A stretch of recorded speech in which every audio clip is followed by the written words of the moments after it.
வணக்கம் நண்பா, இது உங்கள் ரெஸ்லிங் ஃபேமிலி 2.0. இன்றைக்கி இந்த வீடியோவில் பார்க்க போகிறது ஒரு மிகப்பெரிய ஒரு அப்டேட்டை பற்றி தான் இன்றைக்கி இந்த வீடியோவில் நம்ம பார்க்க போகிறோம். அதுக்கு முன்னாடி ஒரு விஷயத்தை நான் உங்கள்கிட்ட கேட்குறேன். அதாவது நேற்று போட்ட நான் ஒரு வீடியோவில் நான் சொல்லிட்டேன். அதாவது நம்மளுடைய பிரான் பிரேக்கருக்கும் சிஎம் பங்குக்கும் மேட்ச் நடக்க போகுது. அதாவது ஜனவரி 5ஆம் தேதி நடக்க போகிற அந்த ஒரு மேட்சை நான் அடுத்த வாரம் நடக்க போகிற மண்டே நைட்டில் நடக்குது அப்படிங்கிற மாதிரி நான் ஒரு விஷயத்தை நான் தப்பாக சொல்லிவிட்டு அதுக்கு கமெண்ட் செக்ஷன்லேருந்து ஏகப்பட்ட கமாண்ட் எனக்கு வந்துச்சு.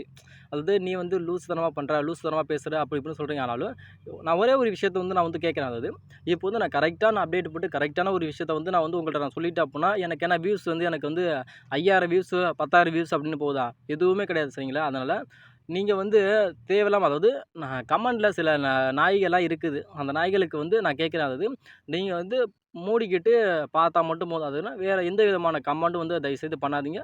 அப்புறம் நீங்கள் பண்ணீங்க அப்படின்னா அப்புறம் நான் என்ன செய்வேன், நான் என்ன சொல்லுவேன் அப்படிங்கிறது உங்களுக்கு தெரியும், சரிங்களா?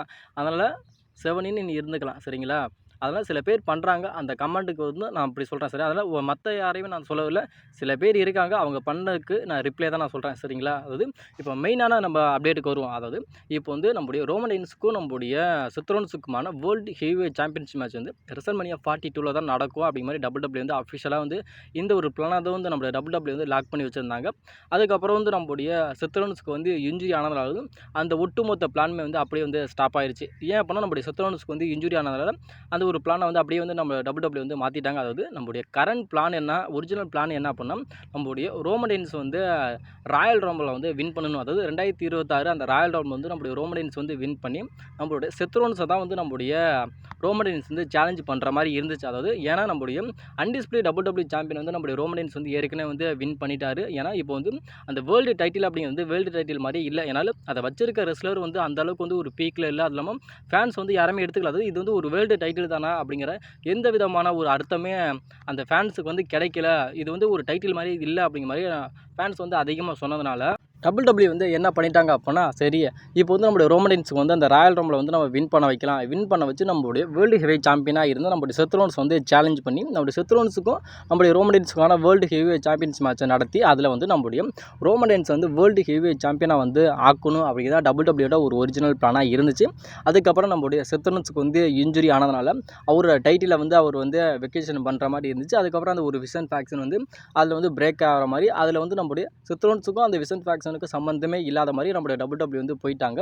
இப்போ போகிற ஒரு மிகப்பெரிய ஒரு அப்டேட் என்ன அப்படின்னா, இப்போ வேர்ல்டு ஹெவிவெயிட் சாம்பியனாக யார் இருக்கா? நம்முடைய பெஸ்ட் இந்த வேர்ல்டு சிஎம் பங்க் தான் இப்போ வேர்ல்டு ஹெவிவெயிட் சாம்பியனாக இருக்கிறனாலும் இப்போ ஒரு மிகப்பெரிய ஒரு அப்டேட் என்ன அப்படின்னா, திரும்பி நம்மளோட WWE ரெசல்மனியா 42 செத் ரோலின்ஸுக்கும் ரோமன் ரெயின்ஸுக்கு அந்த ஒரு மேட்சை தான் கேன்சல் பண்ணாங்க. ஆனாலும் அந்த கேன்சல் பண்ணாலும் நம்முடைய ரோமன் ரெயின்ஸ் அந்த 2026 ராயல் ரம்பில் ரோமன் ரெயின்ஸ் தான் வின் பண்ண வைக்க போகிறாங்களா? அப்படி ஒருவேளை நம்முடைய ரோமன் ரெயின்ஸ் அந்த 2026 அந்த ராயல் ரம்பில் ரோமன் ரெயின்ஸ் வின் பண்ணலை அப்படிங்கிறப்ப எலிமினேஷன் ஜெயிம்பர் நம்முடைய ரோமன் ரெயின்ஸ் வின் பண்ணுவார் அப்படி மாதிரி அதிகமாக சொல்லப்படுது. அப்படி வின் பண்ணி நம்முடைய ரோமன் ரெயின்ஸுக்கும் நம்மளுடைய பெஸ்ட் இந்த வேர்ல்டான சிஎம் பங்குக்கும் world heavy champions match WrestleMania 42 நடக்கும் அப்படிங்கிற மாதிரி கன்ஃபார்ம் பண்ணிட்டாங்க. அதாவது ரோமன் ரெயின்ஸுக்கு வேர்ல்டு ஹெவி சாம்பியனுக்கான ஆப்பர்ச்சுனிட்டி கண்டிப்பாக கிடைக்க போது. அதுவும் ரெசல்மனியா 42 மேட்ச் கம்ப்ளீட் பண்ண போகிறார் அப்படிங்கிறது ஆல்மோஸ்ட் எல்லாமே உறுதி. ஆனாலும் நம்முடைய சிஎம் பங்குக்கும் நம்முடைய ரோமன் ரெயின்ஸுக்கான மேட்ச் தான் நடக்க போகுது. ஏன்னா இதுக்கு முன்னாடி நம்முடைய WWE செத் ரோலின்ஸுக்கும் ரோமன் ரெயின்ஸுக்கான அந்த ஒரு மேட்ச் தான் கன்ஃபார்ம் பண்ணாங்க. அந்த மேட்ச் இல்லை, நம்முடைய செத் ரோலின்ஸ் இப்போ WWE இல்லை, இன்ஜுரி ஆனதுனால இல்லை. அப்படிங்கிறப்ப அந்த ஒரு ஸ்பாட்டை மட்டும் எடுத்துகிட்டு செத் ரோலின்ஸுக்கு பதிலாக அந்த ஒரு ரீப்ளேஸ்மெண்ட் பண்ணுற விதமாக நம்முடைய சிஎம் பங்குக்கும் நம்முடைய ரோமன் ரெயின்ஸுக்கான வேர்ல்டு ஹெவி சாம்பியன்ஸ் மேட்ச் நடக்க போகுது. இதில் அதிகமான ஒரு பாசிபிலிட்டி என்ன அப்படின்னா, நம்மளுடைய ரோமன் ரெயின்ஸ் நம்முடைய சிஎம் பங்க் பீட் பண்ணி நியூ வேர்ல்டு ஹெவிவெயிட் சாம்பியன் தான் ஆக போகிறாரு அப்படிங்க மாதிரி இப்போ ஒரு மிகப்பெரிய ஒரு அப்டேட்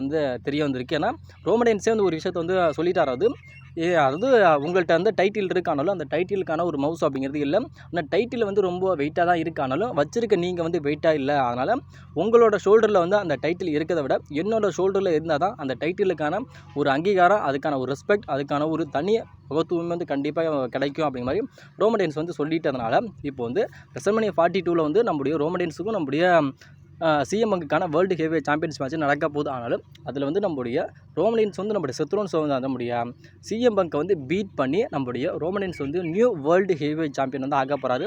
அப்படி ஆனார் அப்படின்னா நம்முடைய இதுக்கு முன்னாடி வந்து நம்முடைய ரோமன் வந்து அன்டிஸ்பியூட்டட் WWE டைட்டில் வந்து ஒரு லாங்கஸ்ட் ரெய்னிங் ஒரு சாம்பியனாக வந்து நம்முடைய ரோமன் இருந்தார். யாரும் பீட் பண்ண முடியாத ஒரு ரெஸ்லராக இருந்தார்.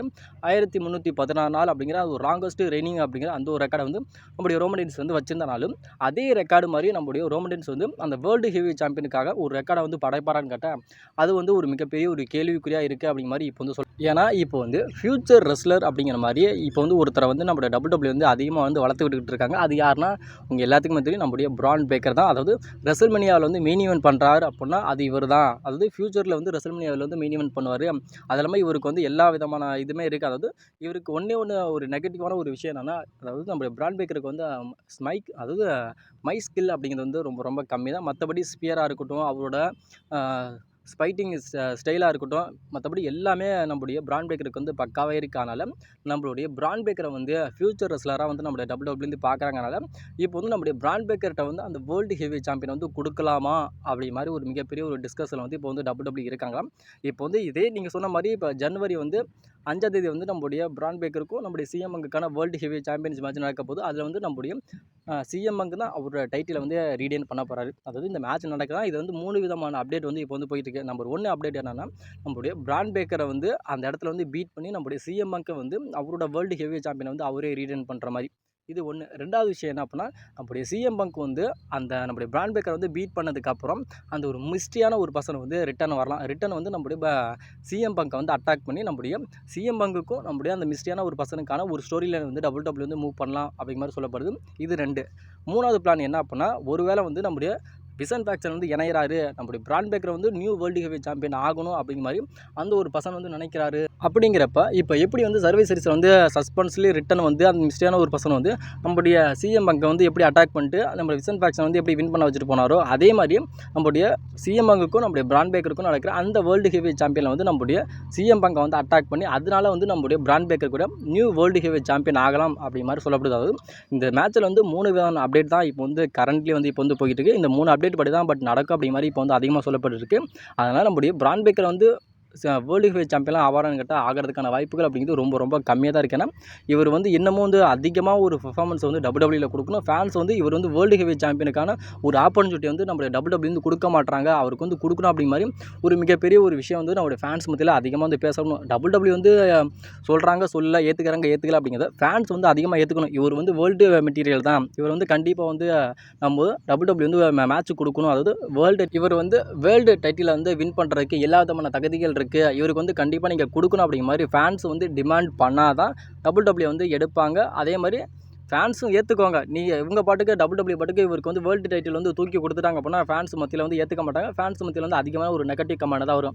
அதுக்கு எக்ஸாம்பிளுக்கு நம்ம வந்து ஜே உசோ எடுத்துக்கலாம். அதாவது ஜே உசோ வந்து யாருமே வந்து ஃபேன்ஸ் வந்து அதிகமாக வந்து ஒரு வந்து வேர்ல்டு டைட்டில் மெட்டீரியல் அப்படிங்கிற மாதிரி யாருமே ஏற்றுக்கல. அதாவது WWE இருக்க நம்முடைய ஜே உசோவும் ஜிம்மி உசோவையும் ஒரு ஊசோஸ் அப்படிங்கிற அவங்க 2 பேர்த்தையும் வந்து ஒரு டாக் டீம் டிவிஷன்லேயே வந்து நம்மளுடைய ஃபேன்ஸ் வந்து அதிகமாக வந்து பார்த்ததுனால இப்போ வந்து நம்முடைய ஜே உசோக்கு வந்து சிங்கிள் புஷ்ஷில் வந்து இப்போ வந்து ஐசி டைட்டில் வின் பண்ணதாக இருக்கட்டும், இல்லை வேர்ல்டு டைட்டில் வின் பண்ணதாக இருக்கட்டும், இல்லை ராயல் ரம்பில் வின் பண்ணதாக இருக்கட்டும், இப்போ அவர் விளையாடுற மேட்சஸாக இருக்கட்டும், எல்லாத்தையும் வந்து அதிகமான ஒரு ஹேட் அப்படிங்கிறது ரொம்ப ரொம்ப கிடைக்கிறதுனால ஃபேன்ஸ் வந்து ஏற்றுக்கிட்டால் மட்டுமே தான் அந்த ரெஸ்லர் வந்து ஒரு டைட்டில் வச்சிருக்காரு அப்படிங்கிறதுக்கான ஒரு மிகப்பெரிய ஒரு அங்கீகாரம் கிடைக்கும். ஆனால் WWE வந்து என்ன சொல்லலாம், ஃபேன்ஸ் வந்து அதிகமாக ஏற்றுக்கணும். அதனால் இப்போ வந்து நம்முடைய பிரான் பேக்கருக்கு வந்து அதே மாதிரியே ஒரு விஷயங்கள் நடக்கணும், ஃபேன்ஸ் வந்து ஏற்றுக்கணும் அப்படிங்கிறதா இப்போ வந்து WWE ஒரு ஓன் பிளானாக இருக்கனால ஒரு வேளை வந்து நம்முடைய பிரான் பேக்கருக்கு வந்து வேர்ல்டு டைட்டில் கொடுக்குறாங்க அப்படின்னா இப்போ வந்து ஒரு மிகப்பெரிய ஒரு அப்டேட் என்ன அப்படின்னா, அதாவது இப்போ வந்து நம்முடைய செத்ரோன்ஸ் நம்முடைய சிஎம் பங்குக்கும் நம்முடைய ரோமன்ஸுக்கான world heavy champions match WrestleMania 42 வந்து நடக்கும் அப்படிங்கிற மாதிரி அதிகமாக வந்து சொல்லப்படுது. அப்படி நடந்துச்சுன்னா நம்முடைய ரோமன்ஸ் வந்து நம்முடைய சிஎம் பங்கை பீட் பண்ணி நியூ வேர்ல்டு ஹெவி சாம்பியன் ஆகிட்டார் அப்படின்னா அதுக்கப்புறம் வந்து நம்முடைய பிரான் பேக்கருக்கு வந்து ஒரு மிகப்பெரிய ஒரு அரிய வாய்ப்பு வந்து நம்மளோட WWE வந்து கொடுக்க போகிறாங்க அப்படி மாதிரி அதிகமாக சொல்லப்படுறது. சம்மர் ஸ்லாமில் வந்து நம்மளுடைய ரோமன்ஸ்க்கும் நம்முடைய பிரான் பேக்கருக்கான வேர்ல்டு ஹெவி சாம்பியன்ஸ் மேட்ச்சு நடக்கும் அப்படிங்கிற மாதிரி அதிகமாக சொல்லப்படுது. அதில் நடக்குது அப்புறம் அதில் வந்து நம்முடைய பிரான் பேக்கரை பீட் பண்ணி நம்முடைய ரோமன்ஸ் வந்து அவரோட வேர்ல்டு டைட்டில் வந்து அவரே ரீடைன் பண்ணுவாரான்னு கேட்டால் அதுக்கான வாய்ப்புகள் அப்படிங்கிறது ரொம்ப ரொம்ப கம்மி தான் அப்படிங்கிற மாதிரி சொல்கிறாங்க. அந்த மேட்ச் நடக்குது அப்படின்னா நம்முடைய ரோமன்ஸை வந்து நம்முடைய பிரான் பேக்கரை வந்து பீட் பண்ணி நம்முடைய பிரான் பேக்கரை வந்து நியூ வேர்ல்டு ஹெவி சாம்பியன் ஆவார் அப்படிங்கிற மாதிரி சொல்லப்படுது. அப்படி ஆவார் அப்படின்னா அது நெக்ஸ்ட் ரோமன் ரெயின்ஸ் யார் அப்படின்னா இது வந்து நம்முடைய பிராண்ட் பேக்கர் தான் அப்படிங்கிற மாதிரி நம்முடைய ரோமன் ரெயின்ஸை வந்து இவன் தான் நெக்ஸ்ட் ஃபியூச்சர், இவன் தான் வந்து என்னை பீட் பண்ணிட்டா அப்படிங்கிற மாதிரி நம்முடைய ரோமன் ரெயின்ஸை வந்து நம்முடைய பிராண்ட் பேக்கரை வந்து கை தூக்கி காட்டி இவன் தான் நெக்ஸ்ட் ரோமன் அப்படி மாதிரி சொல்லிட்டு போவார் அப்படிங்கிற மாதிரி இப்போ வந்து அதிகமாக சொல்லப்படுது. ஏன்னா WWE வந்து நெக்ஸ்ட் ரோமன் ரெயின்ஸை வந்து நம்மளுடைய பிராண்ட் பேக்கரை வந்து கண்டிப்பாக வந்து பார்க்குறாங்க. இதுக்கு முன்னாடி வந்து நம்மளுடைய நெக்ஸ்ட் ரோமன் ரெயின்ஸை வந்து நம்மளுடைய சோலஸுக்கு சொன்னாங்க, அதுக்கப்புறம் நம்மளுடைய ஜாக் ஆஃப் பாட்டெல்லாம் சொன்னாங்க. அதனால் இப்போ வந்து நம்மளுடைய பிராண்ட் பேக்கரை வந்து சொல்கிறனால நம்மளுடைய ஃபேன்ஸை ஏற்றுக்கலாம்னு கேட்டால் ரோமன் ரெயின்ஸை வந்து அடுத்த ஒரு ரோமன் ரெயின்ஸை வந்து நம்மளுடைய பிராண்ட் பேக்கரை வந்து ஏற்றுக்கிறது அப்படிங்கிறது ரொம்ப ரொம்ப இம்பாசிபிள். ஏன்னா ரோமன் ரெயின்ஸ்னால் அது அவர் ஒரு ஆள் தான். அவரை வந்து அந்த ஒரு விஷயத்தை வந்து அடுத்த ஆள் வந்து பீட் பண்ணுவார், அடுத்த ரெக்கார்டை வந்து பீட் பண்ணுவார். இவர் வந்து வேர்ல்டு டைட்டில்லாம் வின் பண்ணிட்டார், அதனால் ரோமன் ரெயின்ஸை கை தூக்கி ஆடிட்டார், அதனால் நெக்ஸ்ட் ரோமன் ரெயின்ஸ் இவர் தான் அப்படிங்கிற மாதிரி ஃபேன்ஸ் ஏற்றுக்கலாம்னு கேட்டால் கண்டிப்பாக வந்து ஏற்றுக்க மாட்டாங்க. அதனால் அது சம்மர் ஸ்லாமில் வந்து 2026 சம்மர் ஸ்லாமில் வந்து நம்முடைய பிராண்ட் பேக்கருக்கும் நம்முடைய ரோமன் ரெயின்ஸ்க்கான வேர்ல்டு ஹெவி சாம்பியன்ஸ் மேட்ச் நடக்க போது அதில் வந்து நம்முடைய ரோமன் ரெயின்ஸே வந்து நம்முடைய பிராண்ட் பேக்கர் வந்து நீ தாண்டா நெக்ஸ்ட் ரோமன் ரெயின்ஸ் அப்படிங்கிற மாதிரி சொல்லுவார் அப்படிங்கிற மாதிரி பட் அதிகமாக சொல்லப்படுது. அப்படி ஒரு வேளை நம்முடைய ரோமன் ரெயின்ஸை வந்து பீட் பண்ணி நம்முடைய பிராண்ட் பேக்கர் வந்து நியூ வேர்ல்டு ஹெவி சாம்பியன் ஆகிட்டார் அப்படின்னா நீங்கள் வந்து நெக்ஸ்ட்டு ரோமன் ரெயின்ஸாக நம்முடைய பிராண்ட் பேக்கரை வந்து ஏற்றுக்குவீங்களா ஏற்றுக்க மாட்டீங்களா அப்படிங்கிறத கொஞ்சம் மறக்காமல் கமெண்ட் செக்ஷனில் கமெண்ட் பண்ணிடுங்க.